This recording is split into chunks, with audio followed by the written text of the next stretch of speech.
the bulb blew out. It just kept going until didn't need it anymore. I love it. So today I'm going to be talking about Christmas, and no matter what your heritage or your belief system may be, whether it's Hindu or Muslim or Jewish or Christian, it's all the same principle. It's all about love. And so I want you to keep that in mind as we move into the holiday season that all major religions celebrate. But today I'm going to talk about Christmas. So, Howard Thurman said this: Christmas comes as it does every year with the assurance that life is good. So, in Albuquerque, when the minister or anyone else said, "Life is good," the youth would scream all the time. So the minister would say, "Life is good all the time," they would say. But here's the thing.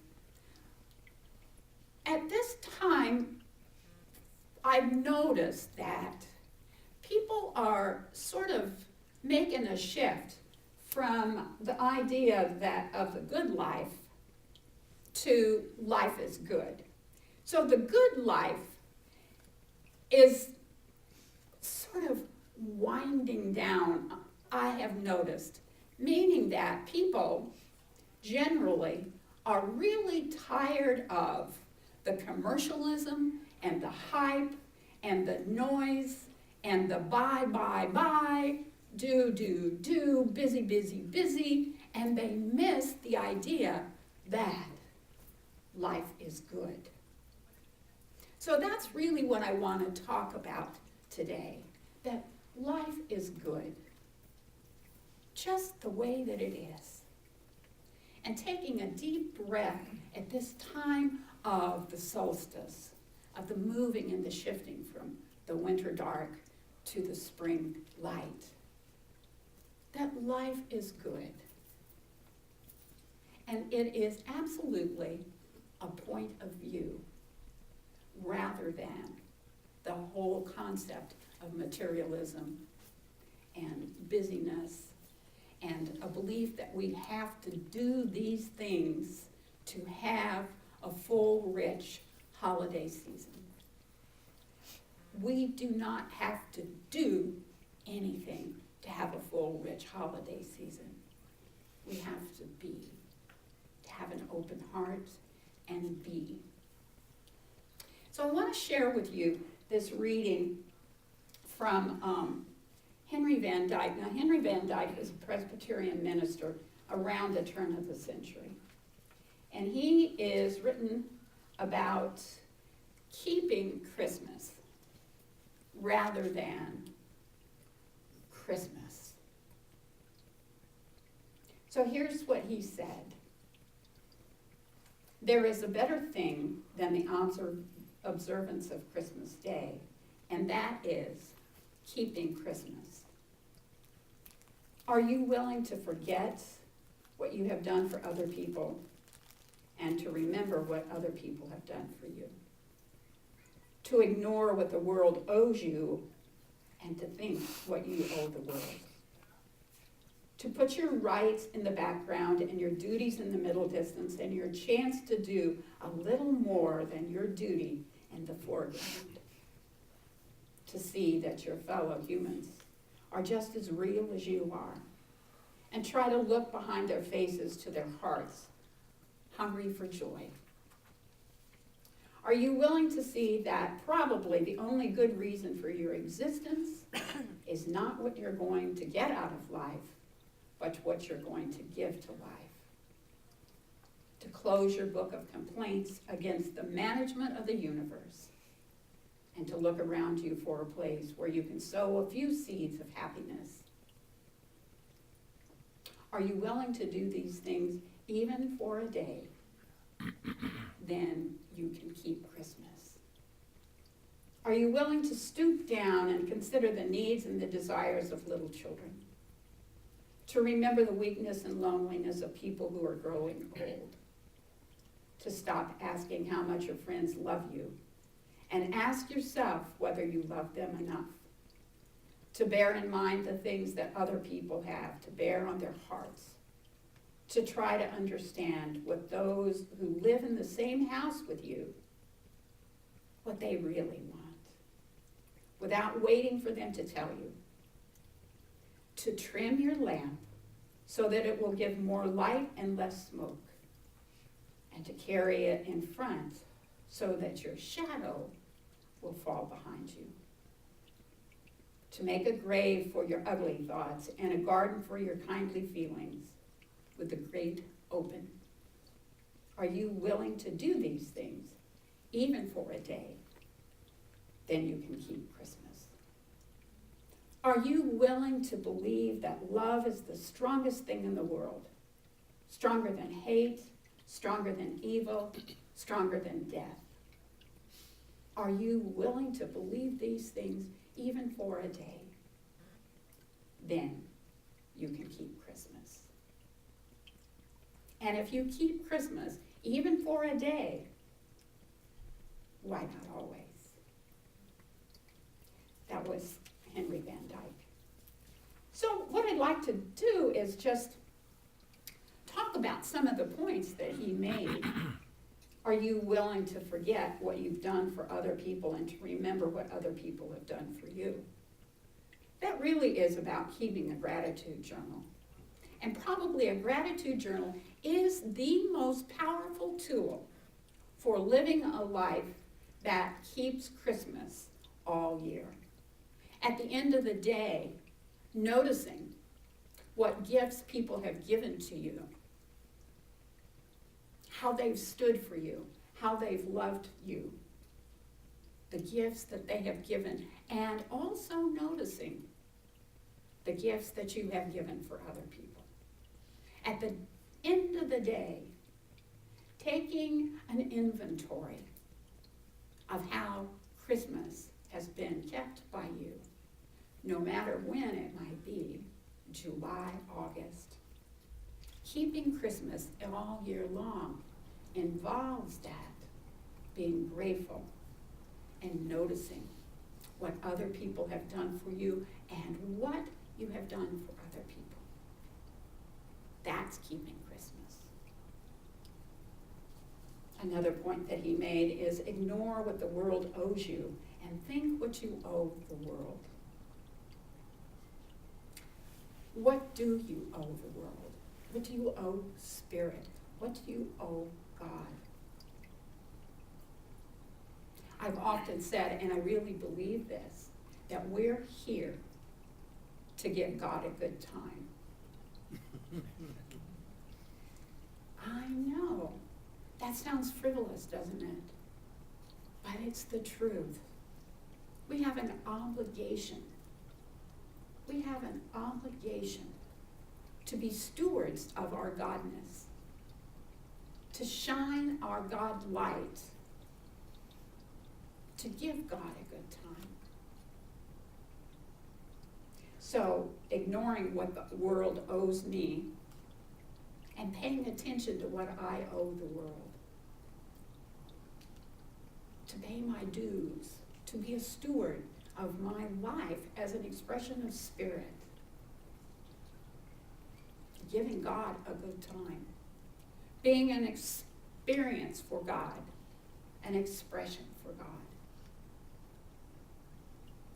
That's why we're here.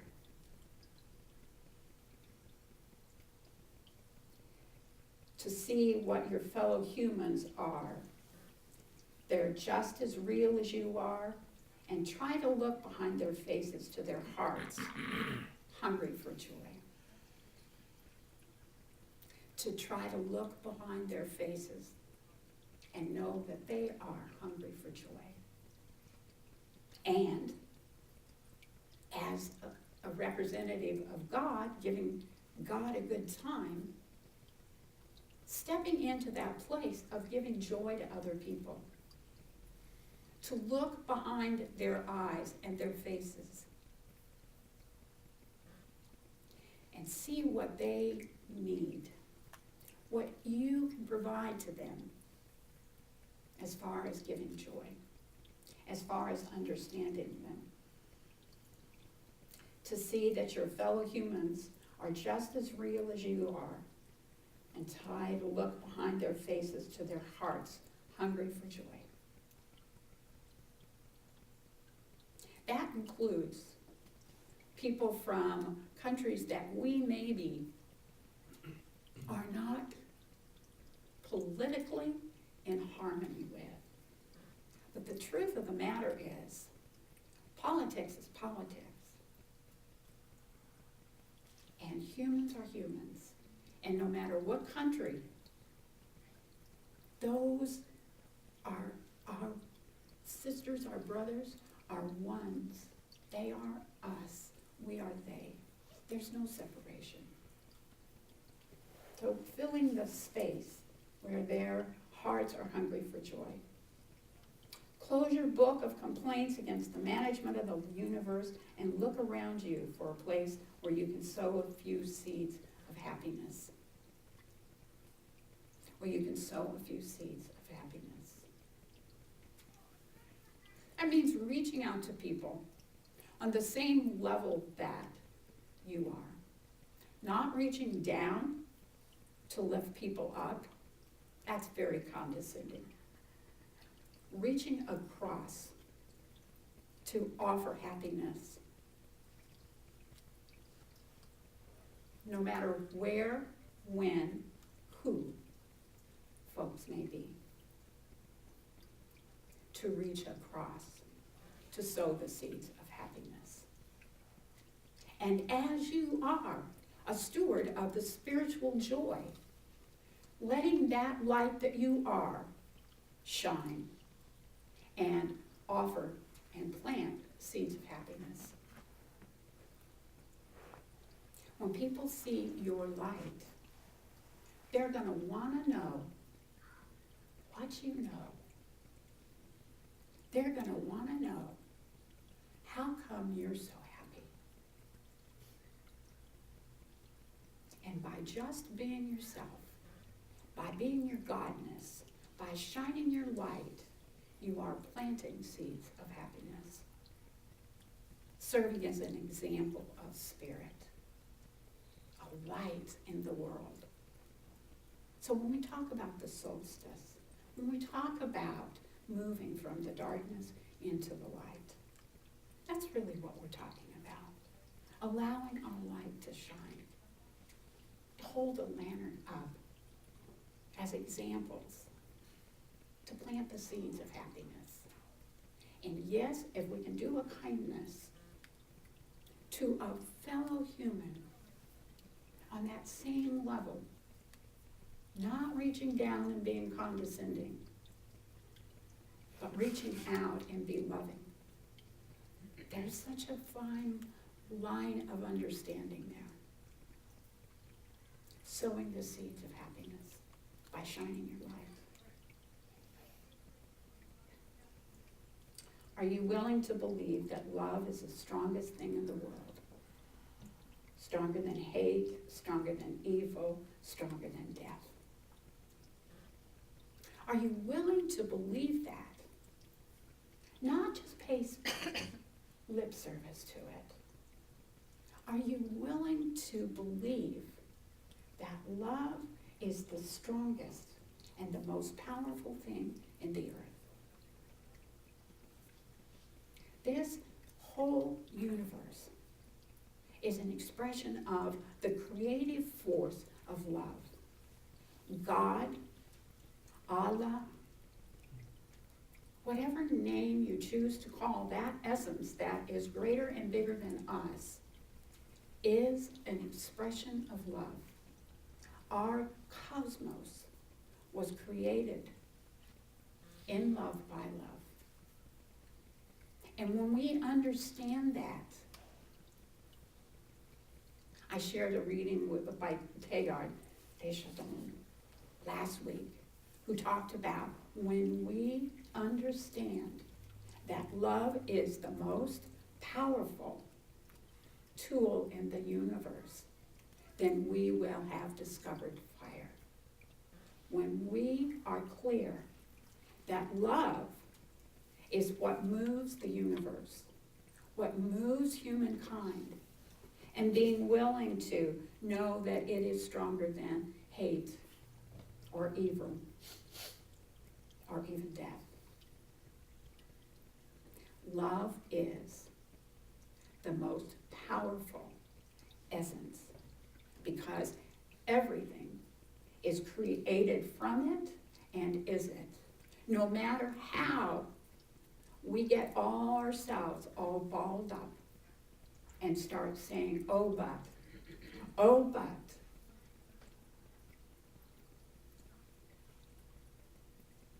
When we really understand the whole concept of the solstice, that light is coming. The biblical phrase, this too shall pass. Everything that we see and we judge other than love has come to pass. It's all part of the process.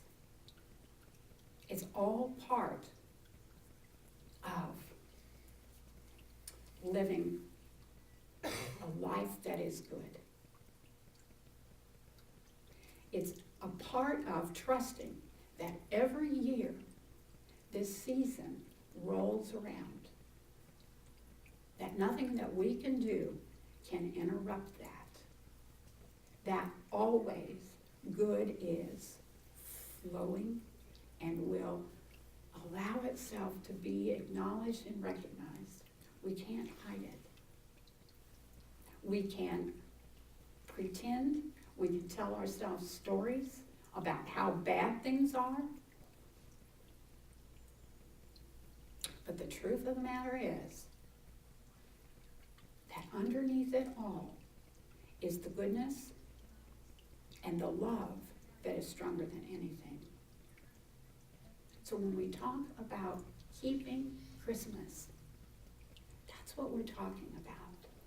The faith and the trust and the willingness to withhold negative judgments, to withhold criticisms,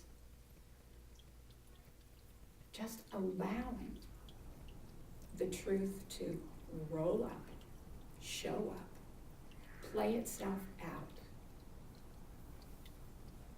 Because that is the way that love is moving in our lives. There is nothing stronger than love. So, we come to the cycle of Christmas. We come to the cycle of the end of winter and the beginning of spring, the end of the darkness and the moving into the light. I understand, and I'm going to ask Larissa, there's some kind of really amazing moon show tonight, yes? Well, it's a new moon. But it's something amazingly unusual. I don't know what it is. It's that the new moon's falling on the summer solstice. Yes. It's the Winter. or winter solstice. It's Summer very for the unusual. southern hemisphere. But it's a it's a coincidence that hasn't happened in a long time. Okay. It's very unusual that you have a new moon on the solstice. Okay. Yeah, thank you for the astronomical interpretation. So, we're making history right here today. Right here in this very universe. So I wish you all a holiday, no matter how you choose to celebrate it, one of peace and one of acknowledging that life is good. And the faith and the trust and the knowing and the holding of that truth, that life is good. And in that way, we keep Christmas. I love you all. Namaste. So I would invite the minister, practitioners to join with me as we hold the consciousness for this community. And I want to remind you that we have our prayer box, and that prayer is it.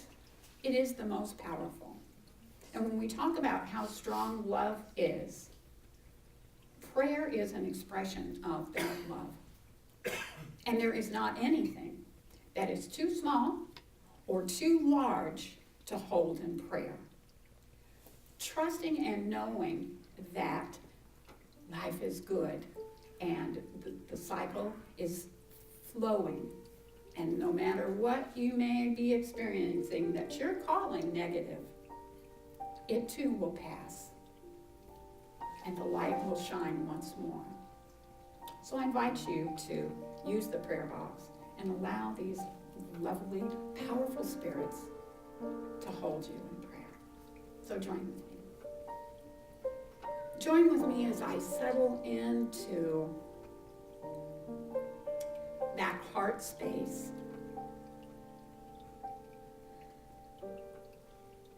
That I know is my connection to the universal love.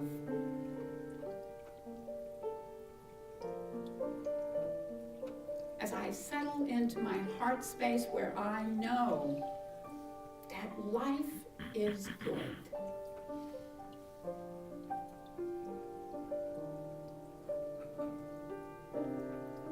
That love is stronger and more powerful than any other force in the universe.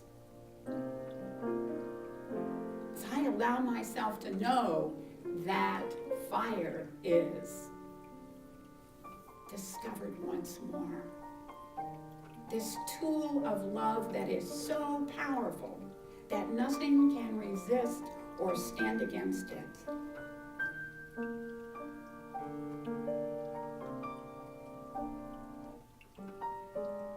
And I celebrate the good that is flowing through the heart and the mind and the lives of each one present. As I celebrate the whole principle and the whole idea of Christmas, which is an expression of spirit, the expression of giving God a good time, to celebrate our unity, to celebrate the harmony.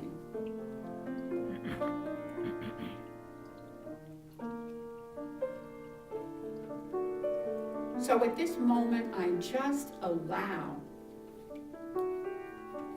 anything that I believe, that I think, that is in opposition to that idea dissipates like sparklers having no power.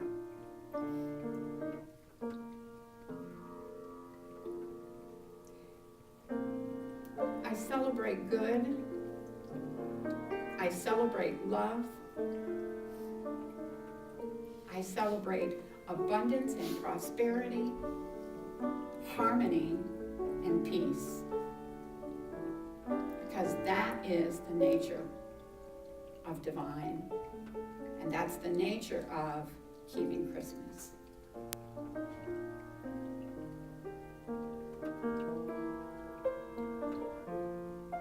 And so with great joy, with great confidence, with great faith and trust, I just declare it good. Because life is good. And I invite you to join with me by saying, and so it is.